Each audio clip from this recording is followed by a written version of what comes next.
Good afternoon from near Cloudcroft. Mountain Musings, What Does It Mean to Be Pure? Part 4, Daily Intake. I was planning on originally doing this video from our deck. The weather is finally getting nice. Snow is melting, almost all gone. And I thought, this would be a great time to go outside and let nature shine in. And unfortunately, it's a bit windy today, and so I'm doing this again on the inside. You can see my desk and my books. But this will be the last episode of what does it mean to be part or be pure. And I'm focusing on daily intake. This is kind of at least for me, kind of a touchy subject.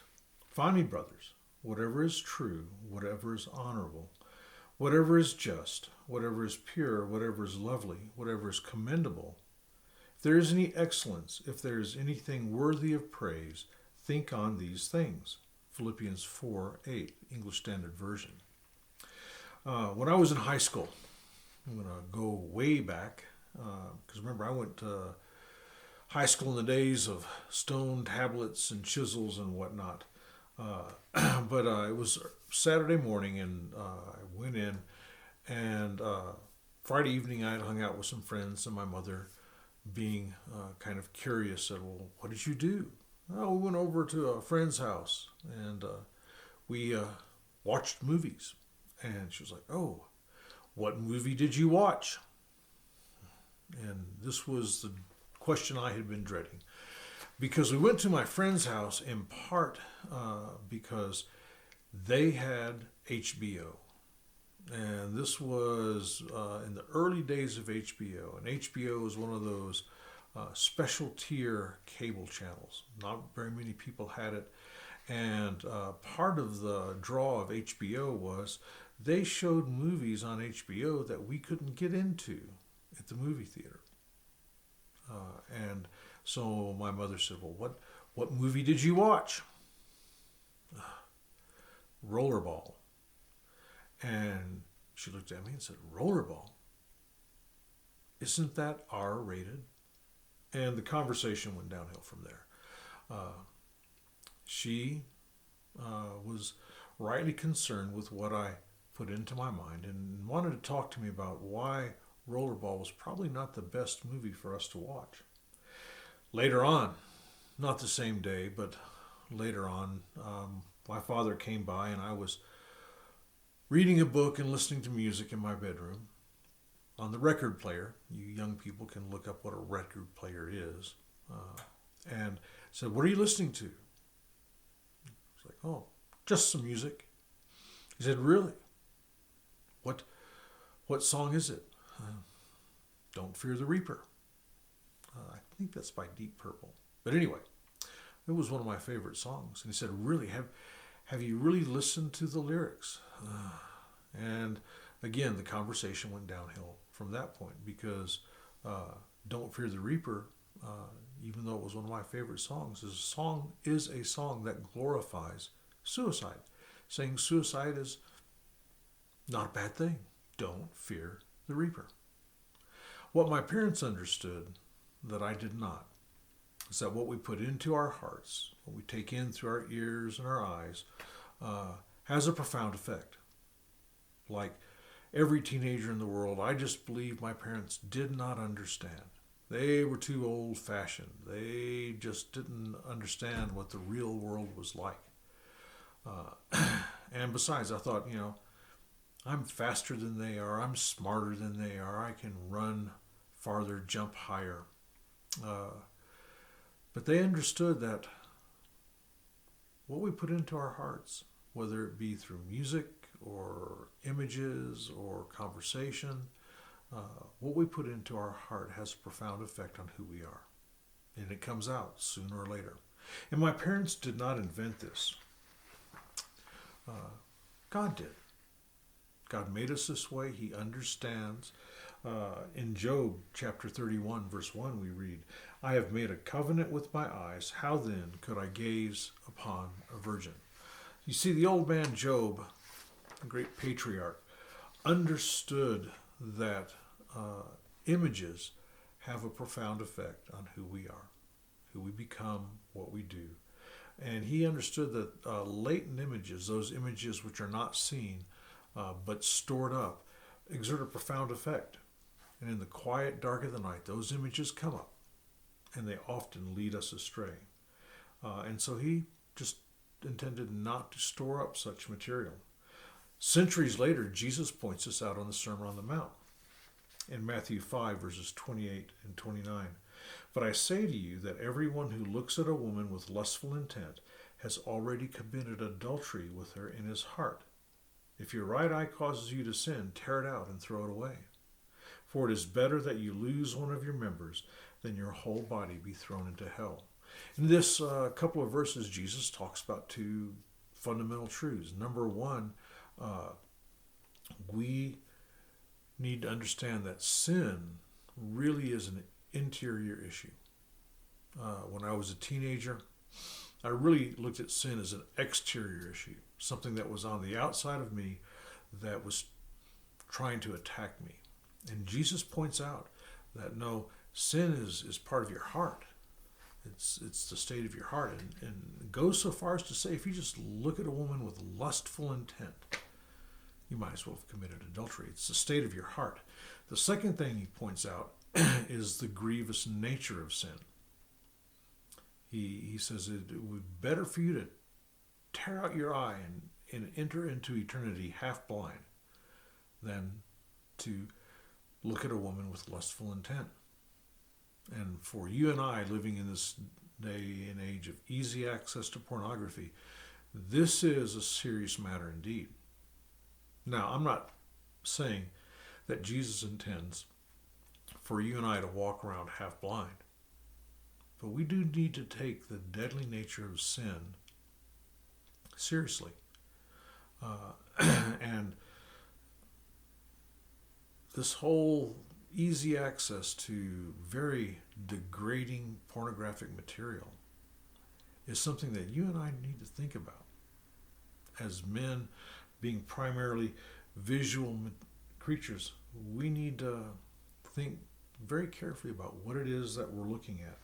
The images that we store up in our minds are seeds planted that will bear fruit sooner or later. This is another reason why sexual promiscuity is a very egregious problem.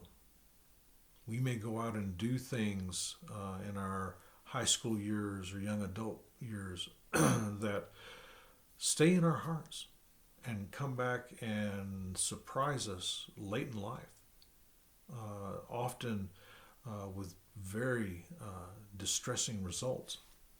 So we need to remember another passage that Jesus says, the good person out of the good treasure of his heart produces good, and the evil person out of his evil treasure produces evil. For out of the abundance of the heart his mouth speaks. Luke 6:45. Again, all day long we're storing up treasure. Am I putting good things in that are going to bring forth good fruit? Are these seeds that I'm planting going to bear the kind of fruit that is going to help me navigate this world? Or am I putting in dark imagery, dark things, dark thoughts that are going to lead me astray later on? Like I said, when I was a teenager, I didn't think all this dark imagery was going to cause me problems. One of the things that our society has recognized is the image component of PTSD. Soldiers who go into combat often see and hear horrific things, and they get stored up in our hearts, and they come out later on in the form of PTSD, and they make it hard to deal with the day-to-day world. So even our own culture understands the negative effect that these kinds of images have. It's interesting. We recognize it with soldiers, do things to help it, but yet in the realm of movies and video games, we tend to ignore this. But God does not leave us alone in this battle. There are things that we can do. In Psalm 51:10, David writes, "Create in me a clean heart, O God, and renew a right spirit within me." See, David turns to the Father and he says, "Create in me a clean heart." You'll notice that he doesn't say, "I want to make my heart clean." He says, "Create in me a clean heart." So part of what we have to understand is the role of submission to God in this problem. So I'm going to give you 4 things that will be of some help. Number 1, pay attention to what we take in. Proverbs 4:23. Keep your heart with all vigilance, for from it flow the springs of life. So I like the word vigilance. Vigilance implies active guarding. We're not to be passive in this battle. We're supposed to be vigilant. So start thinking through, what is it that I'm taking in and how is it going to affect me? Is it going to help me or is it going to hinder me? So we need to take an active role, not just accept what our culture says. Well, the culture says it's okay. Well, culture is going to say many things are okay. But you and I, we know better. So number 1, be vigilant. Number 2, be transformed. In Romans 12:2, it says, "Do not be conformed to this world, but be transformed by the renewal of your mind, that by the testing you may discern what is the will of God and what is good and acceptable and perfect." So one of the things that we need to do is be transformed. And it's important to understand that we are transformed. Paul says, be transformed, not transform yourself, not fix yourself. We're to be transformed. And part of that is submitting to God's transformative work. Go to him and say, "Please change me. Let your Holy Spirit work on me, make my heart, make it new." Not something that you and I can do, but something that he can do. Number 3, spend time in the Word. "I have stored up your word in my heart that I might not sin against you." Psalm 119:11. Spend time in the Word. All too often in our mad rush, and I'm as guilty of this as anyone else, we sacrifice our time in the Word for some chore, something. We need to be men who focus on the Word, who spend time in the Word, because spending time in the Word puts it into our heart, and then we give the Holy Spirit something to work with in our time of desperate need. So spend time in the Word. Number 4, and this is the last one, spend time in prayer. "And rising very early in the morning, while it was still dark, he departed and went out to a desolate place, and there he prayed." Mark 1:35. And the he in this passage is Jesus. Jesus, the Son of God, engaged in the battle, spent time in prayer. Other scriptures talk about him spending all night in prayer, going out to desolate places and praying. Jesus, the powerful Son of God, needed to spend time in prayer to be strong enough to fight the battle. You and I need to spend time in prayer. Set aside time for reading and prayer and focus on the Lord. These are 4 things. Pay attention to what we take in. Be transformed. Spend time in the Word. And spend time in prayer. We do these 4 things, and there are others, but do these 4 things, and we can be better equipped to, number 1, discern good from evil, and number 2, to guard our hearts, keeping our hearts pure before the Lord and keeping the negative images at a minimum. So hopefully these will be helpful to you. And hopefully, again, the next time I do this, the wind won't blow. And it'll be quiet enough for me to make a recording outside and give you a better view. Thank you for listening. And as always, feel free to make comments, to give me suggestions, and share this with a friend. Have a good day.